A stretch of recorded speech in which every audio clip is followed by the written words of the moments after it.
बिस्मिल्लाहिर्रहमानिर्रहीम। अस्सलाम वालेकुम नाज़रीन, आप यूट्यूब चैनल देख रहे हैं। मैं इमरान खान हूँ। ये बहुत इंपॉर्टेंट वीलॉग है। सुप्रीम कोर्ट ऑफ पाकिस्तान का फ़ैसला आ गया है। पहले मैं आपको मैंने पूरा फ़ैसला जो है उसको पढ़ा है और थोड़ा सा टाइम लग गया है। ये बड़ा तफसीली फ़ैसला है और इसमें बहुत सारे सवालों के जवाब मिल गए हैं। बहुत सारा प्रोपेगेंडा जो किया गया उन सब का तोड़ इस फ़ैसले में निकला है। जिस खेल को शुरू किया था इम्पोर्टेड हुकूमत ने और उनके सहूलतकारों ने, उस खेल को इख्तिताम तक चीफ जस्टिस ऑफ पाकिस्तान जनाब उमर अता बंदयाल साहब ने पहुंचाया है। खेल वही था पुराना 1997 वाला, जहां पे अदालतों को तकसीम किया गया, जहां पे नवाज शरीफ ने अपने सियासी फ़ायदे के लिए और अपने ज़ाती फ़ायदे के लिए पाकिस्तान की अदलिया में तकसीम पैदा की और अदालत के ऊपर हमला कर दिया। गेम बिल्कुल वैसा ही था, लेकिन इस मरतबा वो कामयाब नहीं हो पाए। कामयाब क्यों नहीं हो पाए ये मैं आपको आगे चलकर बताता हूँ, लेकिन कुछ चीज़ें पहले फ़ैसले के बारे में। इलेक्शन कमीशन ऑफ पाकिस्तान का फ़ैसला कलअदम करार दे दिया।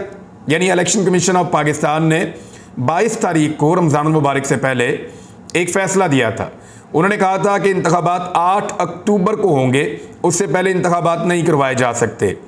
ये फ़ैसला देते हुए उन्होंने चंद वजूहात बयान की थी, लेकिन सुप्रीम कोर्ट ऑफ पाकिस्तान में यह मसला चला गया। सुप्रीम कोर्ट ऑफ पाकिस्तान इससे पहले ये फ़ैसला दे चुकी है कि निगरान हुकूमतें बनने के बाद अगर असम्बलियाँ तोड़ी गई हैं तो 90 दिन के अंदर इंतखाबात करवाए जाएंगे। और उसकी बुनियाद के ऊपर सदर पाकिस्तान ने इलेक्शन कमीशन के साथ बात करते हुए 30 अप्रैल की तारीख दी थी।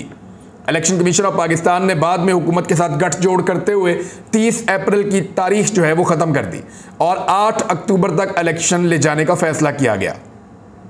अब सुप्रीम कोर्ट ऑफ पाकिस्तान ने इस मामले के ऊपर एक फ़ैसला जारी किया है। फ़ैसला अभी तफसीली नहीं है, तफसीली फ़ैसला आएगा तो और बहुत सारी चीज़ें खुल जाएंगी, लेकिन इस मुख्तसर फ़ैसले के सफ़हात पर वो तमाम इबहाम दूर हो रहे हैं जो पाकिस्तान में पैदा करने की कोशिश की गई। सबसे पहले फ़ैसला देखें। फ़ैसला ये कह रहा है, सुप्रीम कोर्ट ने जो महफूज किया हुआ फ़ैसला था वो सुना दिया है। रात भर बड़ी साजिशें होती रही, सारी रात बड़ी कोशिशें की जाती रही।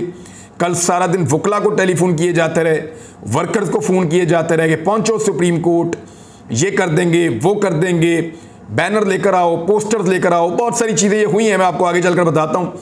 इस वक्त तो रोना पीटना मचा हुआ है, मातम मचा हुआ है इस वक्त। लेकिन आपको जो खबर है वो मैंने पहले देनी है। खबर ये है कि फैसले के मुताबिक अदालत उज़्मा ने इलेक्शन कमीशन का 22 मार्च का फैसला कल अदम करार देते हुए पंजाब में 14 मई को इंतखाबात करवाने का हुक्म दे दिया। हालांकि ये पहले 30 अप्रैल को थे, अब 14 मई तक जाना पड़ा। फैसले के अंदर इसका तस्करा है कि ऐसा क्यों करना पड़ा। सुप्रीम कोर्ट ने अपने फैसले में करार दिया कि आइन इलेक्शन कमीशन को 90 दिन से आगे जाने की इजाज़त नहीं देता और इलेक्शन कमीशन ने 22 मार्च को गैर कानूनी हुक्म जारी किया।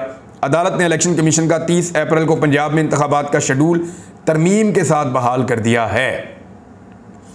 और अब कुछ चीज़ें हैं जो फैसला मैं आपको बताता हूँ उसमें क्या लिखा हुआ है। सबसे पहले तो ये कहा गया कि गैर आइनी और दायरा इख्तियार से बाहर है जो इलेक्शन कमीशन ऑफ पाकिस्तान ने किया, और ये गैर कानूनी करार दिया गया है सुप्रीम कोर्ट ऑफ पाकिस्तान की जानिब से, और इलेक्शन कमीशन के फैसले को मनसूख कर दिया गया है।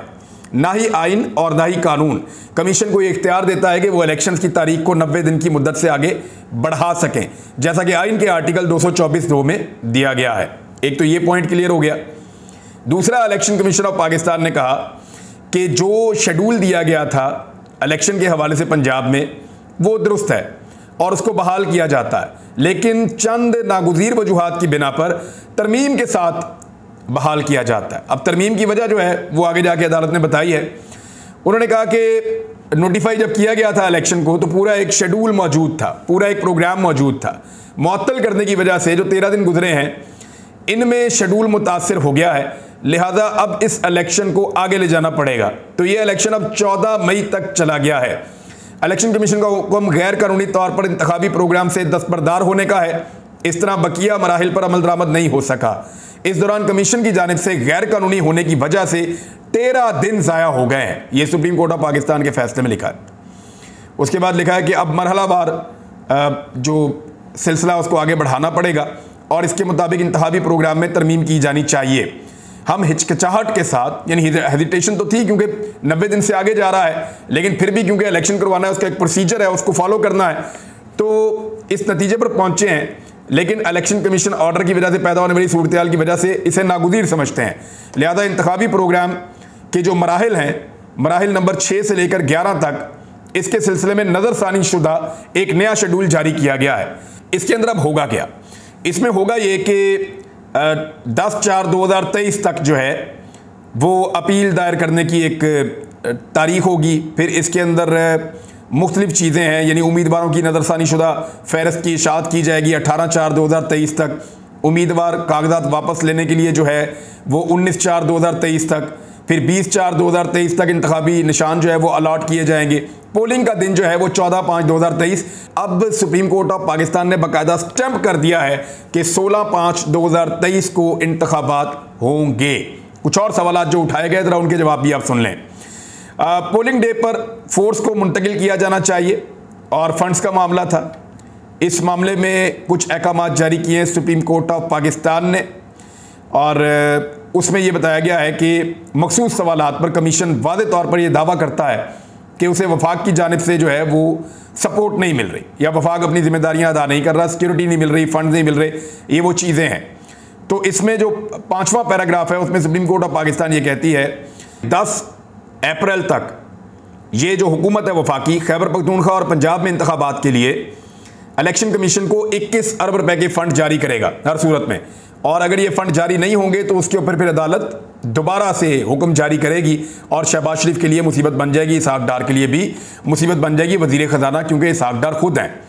सिक्योरिटी के हवाले से 6ठे पैराग्राफ के अंदर तस्करा है और उसमें यह कहा गया कि चीफ सेक्रेटरी और IG पुलिस जो मौजूद हैं वो फौरी तौर पे इस प्रोसेस का हिस्सा बनेंगे और इस हिफाजती मकसद के लिए जितनी भी फोर्स फ्राहम करनी होगी वो फ्राहम करेंगे। उसके अलावा अहकाम जारी किए गए हैं 7वें पैराग्राफ में कि इसके अंदर रेंजर्स, फौज, पुलिस और बाकी जो इदारे 7वें 8वें पैराग्राफ के अंदर ये चीज़ें हैं जिनकी भी ज़रूरत होगी वो सारे के सारे वफाकी हुकूमत की जिम्मेदारी है प्रोवाइड करना। और चाहे वो मुसल्लह फ़ौज है, 7वें पैराग्राफ में है, मुसल्लह फ़ौज हैं, रेंजर्स है, फ्रंटियर कांस्टेबलरी है, जिसको भी करना है वो सिक्योरिटी जो है फ्राहम करना वफाकी हुकूमत की जिम्मेदारी है, उनको ये देनी पड़ेगी। एक और चीज़ जो है वो जो उठाई गई बार बार में कि ये 3-4 का फैसला था, 2-3 का फैसला नहीं है, तो सुप्रीम कोर्ट ऑफ पाकिस्तान ने इसको बड़ा क्लियर कर दिया। उन्होंने कहा जी बिल्कुल ये 5 रुकनी बेंच था और इसमें अक्सरियत से एक फैसला हुआ था। 3 जजेस जस्टिस उमर अता बंदयाल, मुनीब अख्तर और मोहम्मद अली मज़हर इसके हक में थे। 2 जजेस सैयद मंसूर अली शाह और जमाल खान मंदोखेल, उनका इससे इख्तलाफ था, लिहाजा ये फैसला बड़ा क्लियर है। वो 4-3 वाला मामला भी सुप्रीम कोर्ट ऑफ पाकिस्तान ने लपेट के ख़त्म कर दिया। फिर साथ ही उन्होंने कहा कि हमारी तवज्जो एक और चीज़ पर दिलाई गई और ये भी कहा गया कि 4-3 है, उसके ऊपर उन्होंने बड़ा क्लियरली कह दिया। और साथ ही ये भी कहा कि जो एक कादी फ़ायद ईसा साहब और अमीरुद्दीन खान साहब इनका जो एक फ़ैसला आया है 29/3/2023 का, उस हवाले से 2-1 की अक्सरियत से एक फ़ैसला आया। उस फैसले को कहा जा रहा है कि वो सुप्रीम कोर्ट ऑफ पाकिस्तान का वो जो बेंच है जो ये सुन रहा है आज खुद नोटिस की समाअत और इलेक्शन के मामलात, उसके ऊपर असरअंदाज होगा। तो उसमें बड़ा क्लियरली कहा कि मौजूदा मामले की समाअत इस बेंच की तरफ से किसी किस्म के अक्सरियती हुक्म और मुशाहिदे से मुकम्मल तौर पे गैर मुतासिर है। यानी कादी फ़ायद ईसा साहब ने या उनके बेंच ने जो फैसला किया उसका कोई असर ये वाले फैसले के ऊपर नहीं पड़ सकता और ना है। अब ये भी क्लियर कर दी एक और चीज़, और एक चीज़ जो और क्लियर कर दी, खैबर पख्तूनख्वा के इलेक्शन का मामला अलग से देखा जाएगा क्योंकि वहाँ पे उनके वकला जो है वो बैकआउट कर गए थे और अब ये मामला सामने आ जाएगा। देखें हुआ क्या, जो खेल शुरू किया था ना अदलिया को तकसीम करने का, वो खेल उल्टा नून लीग के गले में पड़ गया है। उन्हें यह लगता था कि वो अदलिया को दबाव में डालकर अपनी मर्जी का फैसला ले लेंगे जिसका आइन और कानून के साथ कोई ताल्लुक नहीं होगा। लेकिन मैंने आपको पहले अर्ज किया था कि आइन और कानून के मुताबिक जब भी फैसला होगा वो इलेक्शन की तरफ ही पाकिस्तान को लेकर जाएगा। इलेक्शन के अलावा पाकिस्तान कहीं और जा नहीं सकता। तो अब उसके बाद एक 6 रुकनी बेंच भी बना सुप्रीम कोर्ट ऑफ पाकिस्तान का और उसने वही वाला केस सुना जो हाफ़िज़ कुरान वाला केस है जिसमें कादी फ़ायद ईसा साहब का एक हुक्मनामा आया भी था 2-1 की अक्सरियत से, जिससे हुकूमत ने फौरी तौर पे एक वजह के तौर पे लिया था कि जनाब ये देखें ये फैसला आ गया है, अब काम से रुक जाना चाहिए। तो 6 रुकनी एक बड़ा बेंच बना और वो बेंच बना जिसने चीफ जस्टिस के आईनी इख्तियारात उनके पास ही रहेंगे, इसके ऊपर फैसला आ गया है। यानी हुकूमत जो कानून साजी हुकूमत ने की है तकरीबन वो भी फारग हो गई है और कादी फ़ायद ईसा साहब का जो फैसला था वो भी गैर मुअस्सिर हो गया है क्योंकि 6 रुकनी बेंच ने बड़ी क्लैरिटी के साथ इसके ऊपर भी फैसला दे दिया है।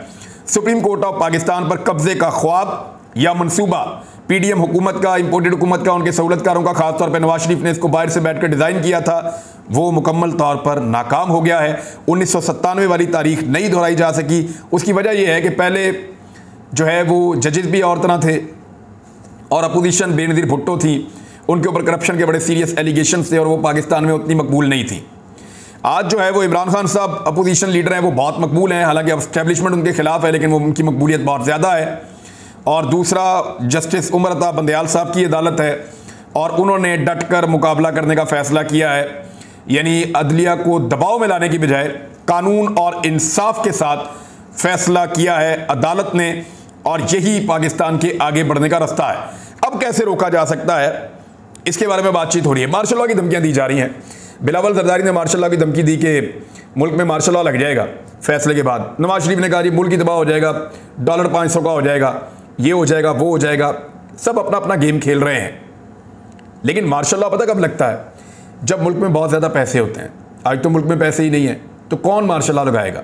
और मार्शल लॉ तब लगता है जब मार्शल लॉ को वेलकम किया जाता है पब्लिक की जानिब से। आज लोग मार्शल लॉ लगाने वाले की क्या हालत करेंगे, ये आपको अंदाज़ा होना चाहिए। मार्शल लॉ इस वक्त नहीं लग सकता इस मुल्क के अंदर। लोग पहले ही बहुत गुस्से में हैं और लोग एस्टेब्लिशमेंट से नाराज़ हैं। ऐसी सूरत हाल में मार्शल लॉ लगाना अपने लिए एक मुसीबत को दावत देने के बराबर होगा। हाँ, इमरजेंसी लगाई जा सकती है, लेकिन एक फाइनेंशियल इमरजेंसी पाकिस्तान में लग सकती है। उसका हल क्या है? फाइनेंशियल इमरजेंसी तब लगेगी जब ये हुकूमत तस्लीम करेगी कि हुकूमत फेल हो गई है, नाकाम हो गई है, मईशत को नहीं चला पा रही, लिहाजा उनको इमरजेंसी लगानी पड़ रही है। इमरान खान को तो नहीं लगानी पड़ रही थी। 1 साल पहले मईशत बिल्कुल ठीक चल रही थी, इमरान खान ने कोई मईशत के ऊपर इमरजेंसी नहीं लगाई थी। अगर शहबाज शरीफ लगाते हैं तो ये उनका एक्सेप्टेंस होगी कि मैं फेलियर, मैं नाकाम हो गया, मैं पाकिस्तान की मईशत को नहीं चला पाया। तो फिर पाकिस्तान की मईशत को चलाने के लिए इंतखाबात चाहिए होंगे। माशी इमरजेंसी लगा भी दें फिर भी आपको पाकिस्तान में इंतखाबात करवाने पड़ेंगे, इसलिए कि इमरजेंसी से निकलने के लिए कोई दूसरी हुकूमत आएगी तो आपको निकालेगी ना। आप तो मुकम्मल तौर पे नाकाम हो चुके हैं और आप उसका एतराफ़ भी कर रहे हैं। तो ना मार्शल लॉ और ना माशी इमरजेंसी, और अगर लगाई भी तो फिर भी इलेक्शन से जितना मर्जी भागे, अब एक ही रास्ता है। ये खुदा न खास्ता पाकिस्तान में कोई बड़ा सानिया करने की कोशिश करेंगे। और इस किस्म की खबरें चौधरी गुलाम हुसैन साहब ने दी है कि इस तरह के हथियार पहुंचा दिए गए हैं जो बुलेट प्रूफ गाड़ी को और बुलेट प्रूफ शीट को भी काट सकते हैं। तो ये बात ठीक है कि अमेरिका ने और रशिया ने इस तरह के हथियार बनाए हैं। इनका मखसूस एम्यूनिशन होता है। इसकी गोली जो है वो मुख्तलिफ लेयर्स के अंदर बनी हुई होती है और वो एक एक करके अपनी लेयर छोड़ती है और आगे बढ़ती है। इस तरह से एक टेक्नोलॉजी है। लेकिन इन बुलेट्स को चलाने के लिए इंतहाई लॉन्ग रेंज राइफल्स जो हैं वो चाहिए होती हैं। बड़ी लॉन्ग बैरल वाली राइफल्स होती हैं, तो और वो दूर से भी हिट कर सकती हैं। तो इसमें अब सिक्योरिटी फोर्सेस की जिम्मेदारी है कि वो एक साबिक वज़ीर आज़म की हिफाजत के लिए, क्योंकि ये जो विजुअल्स हैं ये पूरी दुनिया में कोई अच्छा पैगाम नहीं भेज रहे। साबिक वज़ीर आज़म को अकेला छोड़ दिया गया है, उनकी सिक्योरिटी वापस ले ली गई है और उनकी जान पहले भी खतरे में थी, आज भी खतरे में। उन पर जो अटैक हुआ उन्होंने साफ कहा कि एस्टेब्लिशमेंट और हुकूमत के लोगों ने उन पर कातलाना हमला किया है। उनकी FIR भी नहीं दी गई और आज दोबारा उनकी जान को खतरे में डाला जा रहा है, बार बार डाला जा रहा है। तो ऐसी सूरत हाल में अब होश के नाखून लेने चाहिए पाकिस्तान की सिक्योरिटी फोर्सेस को, एस्टेब्लिशमेंट को। उन्हें इमरान खान साहब की हिफाजत की जिम्मेदारी लेनी चाहिए, क्योंकि सियासी जमातों ने तो एक दूसरे पे डाल देना है, आराम से एस्टेब्लिशमेंट पे डाल के निकल जाना है। तो एस्टेब्लिशमेंट जो है उसको समझनी चाहिए ये बात कि खुदा न खास्ता पाकिस्तान में कोई सानिया हुआ तो फिर वो अगले कई सालों तक, कई दहाइयों तक इसमें धंसे रहेंगे और फंसे रहेंगे। इसमें से निकलना उनके लिए आसान नहीं होगा। अब इस वक्त इस फैसले के बाद हालात ये हैं कि मरियम नवाज साहिबा का गुस्सा 7वें आसमान पे है, क्योंकि 50 कारकुन इन्होंने बुलाए, इकट्ठे 50 भी नहीं हुए इनके। इन्होंने सबको फ़ोन किए, कारकुनों को फ़ोन किए, वकला को फ़ोन किए, कोई पहुंचा ही नहीं सुप्रीम कोर्ट। इनका मौक़िफ़ ही ठीक नहीं है। दूसरा ये है कि इलेक्शन इनके लिए सबसे बड़ी सज़ा है, यानी इलेक्शन को सज़ा के तौर पर देखते हैं। मरियम नवाज साहिबा और नवाज शरीफ साहब की एक मिसाल है, वो पंजाबी में एक मिसाल थी, मैं उर्दू में आपको सुना देता हूँ कि जब बंदरिया के पाँव जलते हैं ना तो वो अपना बच्चा भी अपने पाँव के नीचे ले लेती है। तो ये कहते हैं हर चीज़ तबाह कर दो, हमें नुकसान नहीं होना चाहिए। ये नवाज शरीफ साहब का पुराना तरीक़ाकार है। जब फंसते हैं वो कहते हैं अदलिया भी फारिग करो, एस्टेब्लिशमेंट भी फारिग करो, फौज पे भी अटैक कर दो, पार्लियामेंट पे भी अटैक कर दो, आइन भी तोड़ दो, जो करना है करो, कोई कानून मैं नहीं मानता, मेरी जान बचाओ सिर्फ और मेरा फ़ायदा करो। मरियम नवाज एग्जैक्टली अपने वालिद गिरामी पे गई हैं और इस वक्त क्योंकि उनको इलेक्शन बहुत बुरा लगता है कुछ लोग तो ये कहते हैं कि पीएमएलएन के सामने आप इलेक्शन का नाम लें तो उनका वजू टूट जाता है और वो खौफजदा हो जाते हैं, चिड़चिड़े हो जाते हैं, गुस्से में आ जाते हैं कि आप इलेक्शन का नाम क्यों ले रहे हैं। लेकिन इलेक्शन में तो जाना पड़ेगा और इस वक्त जो सबसे बड़ी सजा है वो इलेक्शन। इन जमातों के लिए इलेक्शन से बड़ी सजा इस वक्त कोई और हो नहीं सकती, क्योंकि अवाम इनका इंतजार कर रही है। यानी ये तो नहीं किया अदालत ने ऐसा तो कुछ नहीं किया जिसके मुताबिक जो है वो आपको हुकूमत आपकी छीन के किसी और को दे दी हो। नहीं, अदालत ने कहा है कि आईने पाकिस्तान के मुताबिक इलेक्शन में जाओ, इलेक्शन लड़ो, इलेक्शन जीतो और बैठ जाओ, और अगर नहीं जीत सकते तो बाहर निकलो। यही तरीकाकार है, यही आइन है, यही इंसाफ है और इससे भागने की लगातार कोशिश कर रहे हैं। Chief justice of Pakistan Umar Ata Bandial साहब ने बड़े रिस्ट्रेंट का मुजाहरा किया, बड़ी बड़ी बदतमीज़ी की गई सोशल मीडिया पे और मीडिया पे, लेकिन उन्होंने अपना फ़ैसला दिया है। हालांकि उनके बहुत सारे फ़ैसले और बहुत सारी चीज़ें जो हैं उनसे माजी में गिले शिकवे भी पाकिस्तान की आवाम को रहे, बहुत सारी चीज़ों पे उनको निकल कर बात करनी चाहिए थी। लेकिन आज का जो उनका फ़ैसला है ये सुप्रीम कोर्ट ऑफ पाकिस्तान अब इस पर इम्प्लीमेंट करवाएगी। शहबाज शरीफ नहीं करेंगे तो तौहीन अदालत के मुर्तकिब होंगे और फिर फारिग हो जाएंगे। इसको अदालत को कोई फ़र्क नहीं पड़ता कि बाहर लोग क्या सोच रहे हैं और क्या बोल रहे हैं। अदालत आइन और कानून के मुताबिक फ़ैसला दे देती है। अदालत को तकसीम करने की साजिश नाकाम हो गई है और ये जो मुस्तरद किया जा रहा है फ़ैसले को, बिल्कुल आप मुस्तरद करें, आप ना माने फ़ैसले को, लेकिन अमल दरामद तो फ़ैसले के ऊपर करना पड़ेगा। अब तक के लिए इतना ही। अपना ख्याल रखिएगा, अपने इस चैनल का भी। अल्लाह हाफ़िज़।